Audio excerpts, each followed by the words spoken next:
Good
morning all.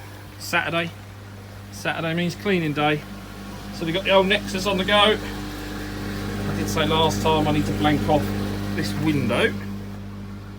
Obviously the darker the better in terms of bio growth, so that's now had not just any cover, that's carbon fibre dashboard interior vinyl wrap. So centre pipes in, means we're cleaning. Let me see that, pretty dirty. Your filter is dirty.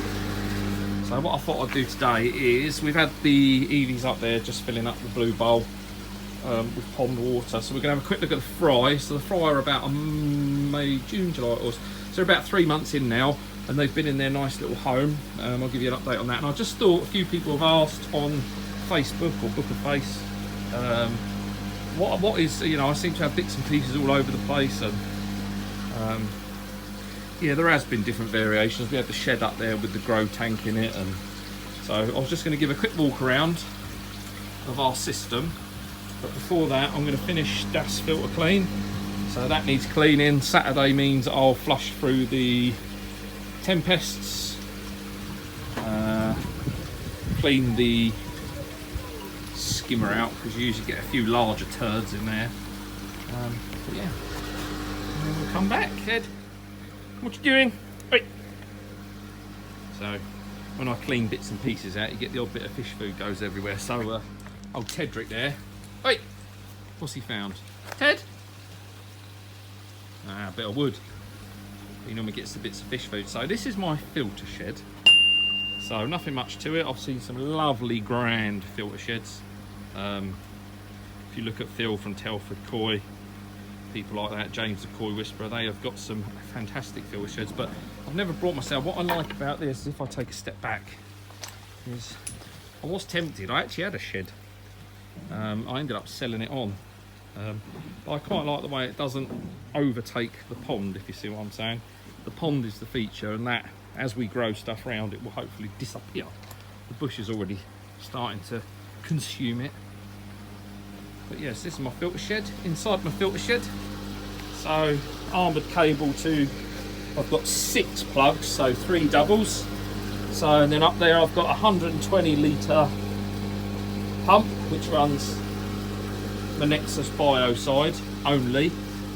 So because I've got an increased amount, so I always forget, I want to say it's between 225 and 250 now in terms of bio in the Nexus.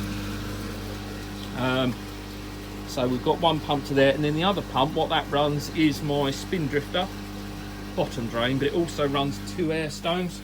So where I've got dead spots in the pond, I've got an air stone, and over in that far right corner there's an air stone as well. What I quite like that as well, where I wanted to position the backy shower, obviously there was a risk that the water comes, because the water from the backy is fed from the skimmer. There was always a fear that the water would push back down and go straight in the skimmer, which I didn't want. So with the air underneath now, I get a good flow going that way because of my inlets from the Nexus.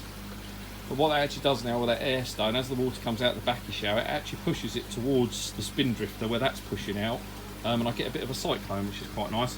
What it has done is it's removed a terrible dead spot, because if you have got a shower where that water is coming out onto the top, It's always worth checking. It's an area that you don't really look often because there's water movement. But what I found when I switched the shower off, this and my DIY shower before, it actually created I don't know what you'd call it, a whirlpool almost, horizontal vortex, I suppose.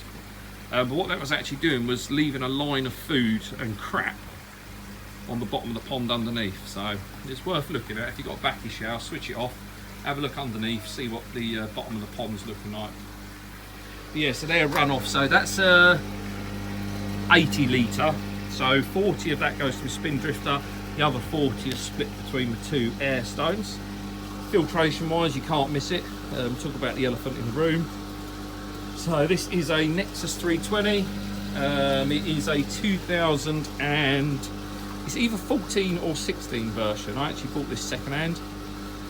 So 650, 700 quid. I had to drive a bit to get it, but value for money wise, I still think the Nexus is fantastic. The drum is the be all and end all, but you've got to buy a decent branded drum. Have been tempted, obviously I've been running the Trident, have been tempted to, I wouldn't say tempted, but I was inquisitive, if you like, in terms of a Draco drop-in. But the horror stories, I think like 90% of the feedback you get is poor for a Draco drop-in, and that 10% that says it's fantastic is usually in the first 2 years of running. So eventually my plan is to have a combi drum in here, but with living costs and everything spiralling, can't see that for a very, very long time. So two vari pumps are run from here, so both 20,000. One takes the 2 feeds, so I've got a 1.5 inch return, which then goes into, I was doing this last week actually, I never showed you it finished, but all my pond pipe work is covered and insulated on the back of the pond. I didn't want anything on show, but in there is the return comes under, so through that channel, so I've always got access. It's all in pressure pipe anyway, so I can't foresee there being any issues. But so that runs under here, and then it runs into a 55 watt UV. The 55 watt UV then splits into 2 returns that are both, actually I can probably, so 2 returns, one there and one below. So I've got a high return and a mid return on this side. Both of those are controlled by ball valves, but to be honest with you, the best that I've seen it run is simply when it's open fully. So 50-50 split in this corner. And if I would say, having your returns in front of your pond with a Nexus when you do have fines, they are very easy to see because of the window. So if you imagine my 2 returns are in this corner, first thing I do is push the water past the window. So any fines, when I have got them, they're pretty obvious. Yeah, that's basically that. In terms of drainage, so at the back, you'll see there's a little drain in that corner, and it's not positively drained, it all goes to the garden. So if you're from Southern Water watching, I am telling the truth. But what that does, it's almost an irrigation system, so it comes down the back of this bush, outflows, and this is my little peony garden. You won't see it now because peonies are finished, but yeah, I've got all my peonies and my decorative flowers growing this side, but it just keeps them watered. We finally finished this area and barked it up, just waiting for the old grass to grow. So this now comes a whole corner. What this is aimed at is bringing in as many insects, butterflies and that as we can. That's important in anyone's garden, is helping the insects, the bees, the birds. I'll just say the birds, I've had to chop this tree down, but there's plenty of places for them to live here. But yeah, this should, by next year, they're all perennials and evergreens that encourage insects. So yeah, it's good. Right, back to the pond, I've done my usual. So yes, as I say, this is 20,000 litre vari pump, and that's running at 50% at the moment. It's off, obviously, because I'm doing the clean, but that runs 50%. And then what I'll do is in a minute, I'll move this. So my doors, my famous, they're not famous, they're famous for me. So my doors are just made out of insulation. Keep them light, keep them easy to move around, but it also, obviously it's all insulated in here. So it's handy. It keeps the warmth in, the cold out. But it also keeps it semi-cool in the summer. How's that? Boiling away. Close. yeah, what I'll do is once we finish boiling this, I'll give it a clean out, and I'll walk you around the back. Evie's she's actually just getting the fry out now, so in a minute we'll be able to go up and have a mooch, see how they're getting on. Right, just about to pull the waste. White socks and slippers, moccasins, you know what I mean? Not me, sorry Phil, I ain't got my Crocs on today. So what I'll do is, if we pull the lid off, I'm just going to pull the plug on this. So, just with the cleaning, just in case of turning the valve, that'll all go off the waste. And there. And all the crap goes in. Have a look at that water. There.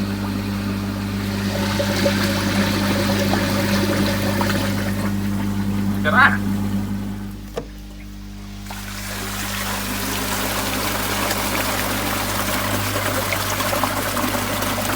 Beautiful. So now, the bottom valve is shut off to stop any water coming back from the pond. Just going to wait for this to build up so it's level. And then what we'll do is open the valve, switch it back on. Obviously the middle pipe's got to come out, and then we'll job's a good one. And that's it, Nexus cleaned. Nice and simple. Boil time I'll leave for about 10-15 minutes, but other than that, the whole time to take, well, not discounting the time you wait, I suppose about 10 minutes to clean the filter. So it's quite a therapeutic part. I've got a top-up system in there at the moment that runs off the hose, but I'll tell you about that in a minute. Evie's still trying to catch the fry with Neem, and we'll pop over now and we'll have a look at theirs. So those of you who have seen the last video, you know obviously we finished the grow on. They're running a treat. So the rock is normally where we're just getting them out, pulled the plant out. Obviously it's come out of the pot, which is a pain. Looking a bit grubby, but settled in nice. Nice little ecosystem. Plenty of green around the edges. Other than that, it seems to be running all right. As for the fry, they are growing on a tree. So I'm not very good at identifying, but we got a cracking Ochiba coming over here. Lots of Asagi. Got some a mixture of dark and lighter Asagis. Obviously, there's the darker. Got some of the nice lighter ones. There's spotted a few Kajaku in there. So I think this is an Ochiba or a Shiro. If that turned out to be a Keiji Shiro, is it? That'd be pretty cool. I don't know if you can get that on film. There we go. Oh, certainly not happy about being in the bowl. So got a couple of the big Tobies, if you like. They're up at sort of 6 inches long. Got this one. So this is, if I can get hold of it. So, oops. Deutsch Chagoy, I think. Try to be as gentle as possible. So, Deutsch Chagoy. I'm just looking for the Kajaku. I have seen a couple of Kajaku. He says, I'm not lying. I'm not lying. But fair play to Adam Byer. We've not lost any. So, looks like a little Shiro down there. Ginrin. I don't know, what's that? A Ginrin Ogon? Perhaps. Yeah, no, it's really interesting. I was saying the other day, I genuinely enjoy this part of it more than I enjoy the actual large koi. This is sad. So this is one of our originals. He's coming to his end now. We knew he would. Very deformed body. Suffers. He's got a real low immune system, but the bone is actually starting to grow out of the side. So I'll probably have to euthanize him, bless him. I think that's a Kajaku there. And there's a larger Kajaku. Just trying to find it. This one's got a bit of fin damage. Keep an eye on that. Yeah, it'd be interesting to see how the Asagi's come out. So there's Asagi here. If I can catch him.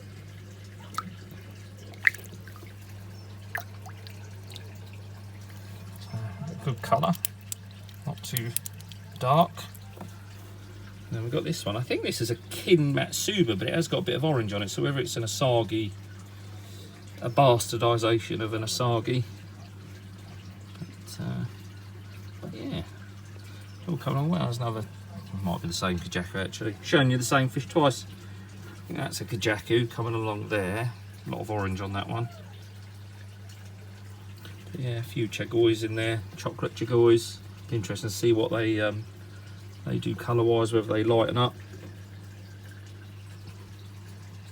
But yeah, definitely, if it's not something you've done before. See, there's a real deformed one there. This is what you've got to be careful of. I can't really get him now. But that's quite sad, actually. Can't get him.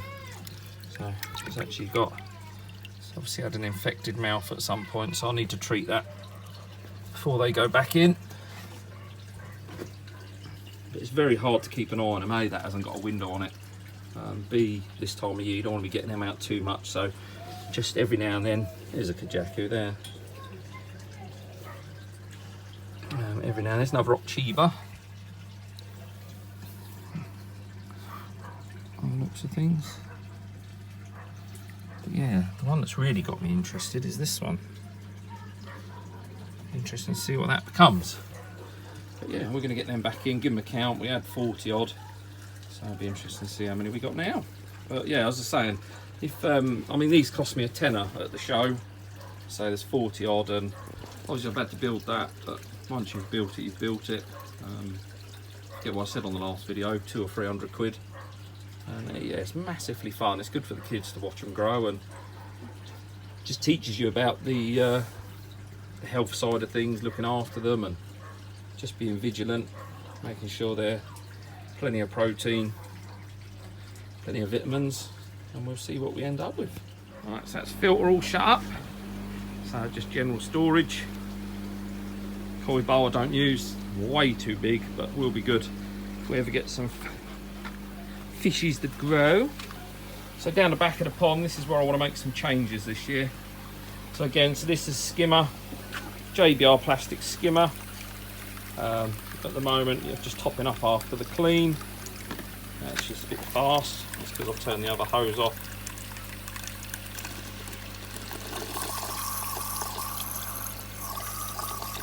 But what I want to do, so let's say JBR plastic skimmer, 20,000 very pump again. That one's running at 70%. So I actually want to up this pump. Don't really like running pumps that hard. So at some point when I've got some money, I will upgrade that. But again, that's 1.5 inch feed.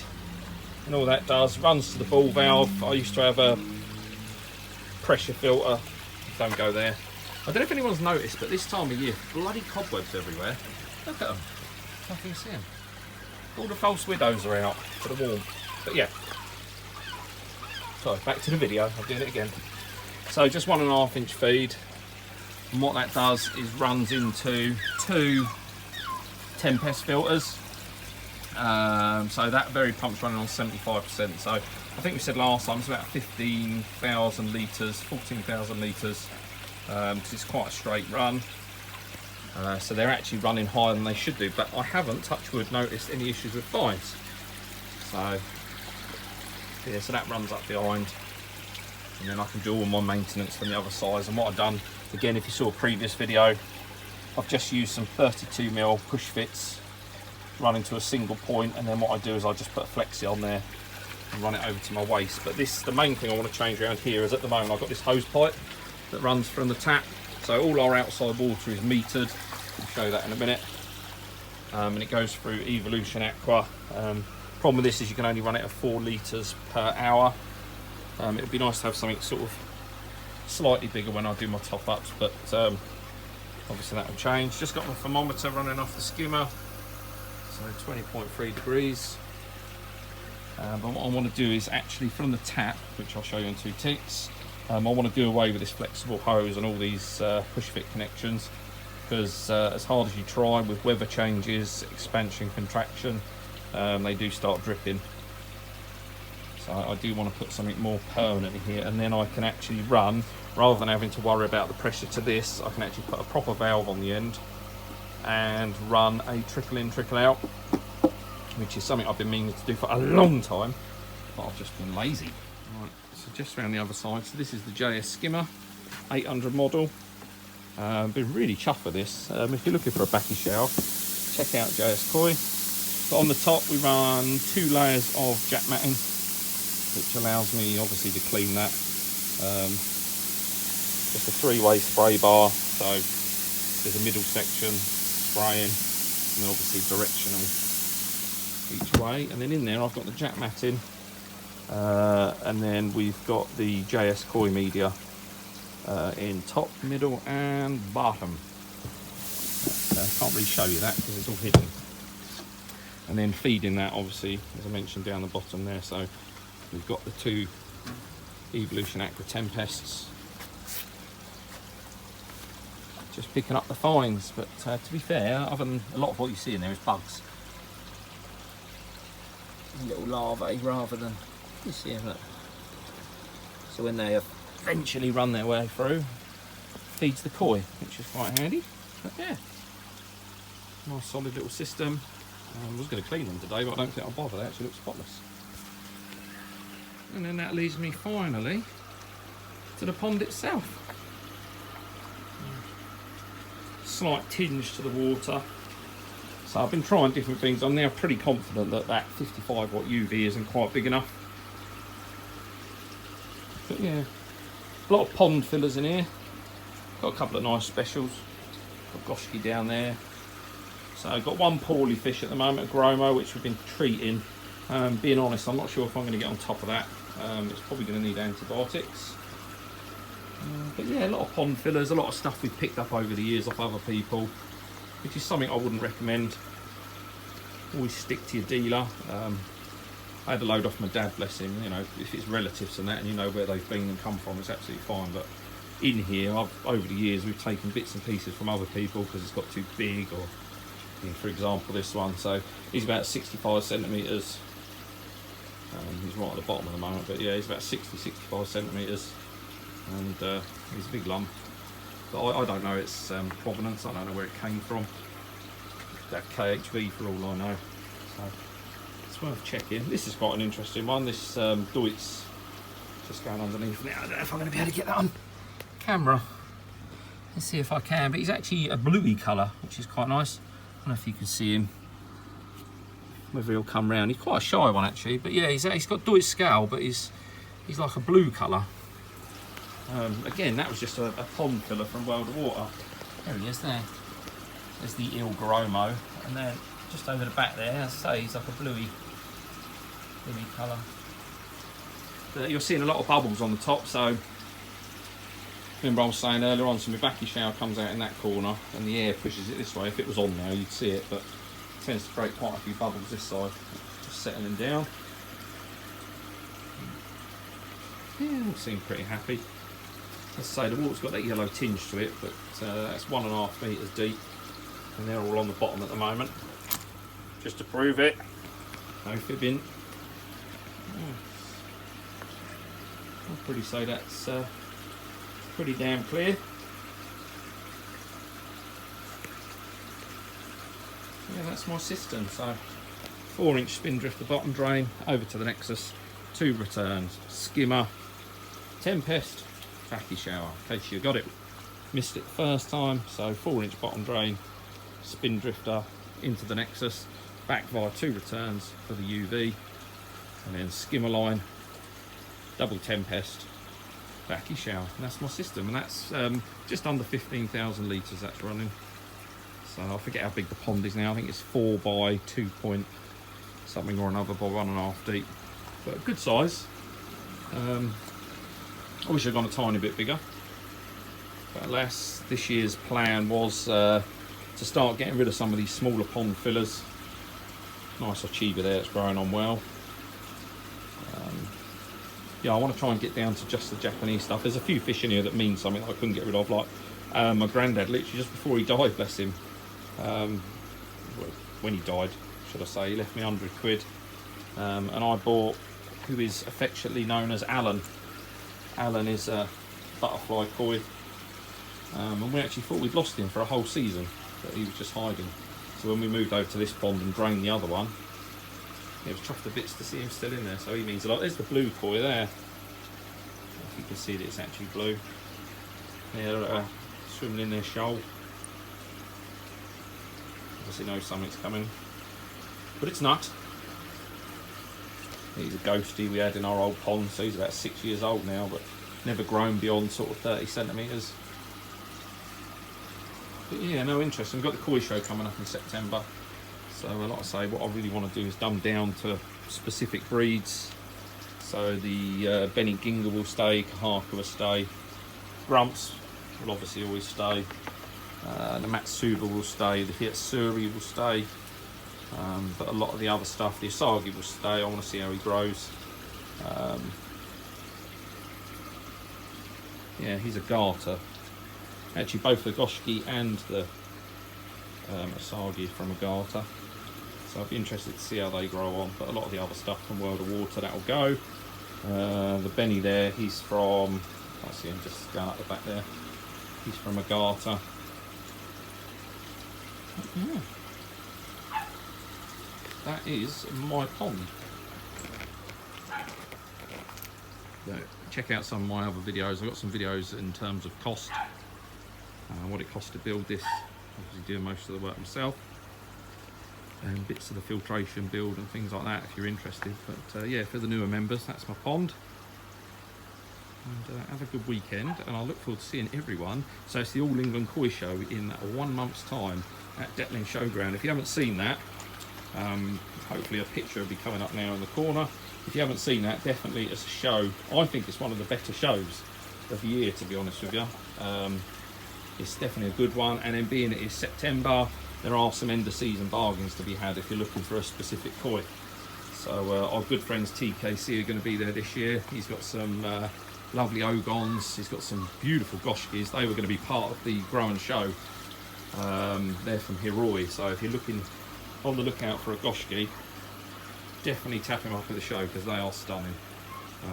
But yeah, I'll stick a link down in the comments, and I'll stick a picture of the poster on this video. But yeah, hopefully we'll see you there. But if you do see me there, grab hold of me, give me a shout. It's lovely to meet new people and yeah, hear about your own ponds.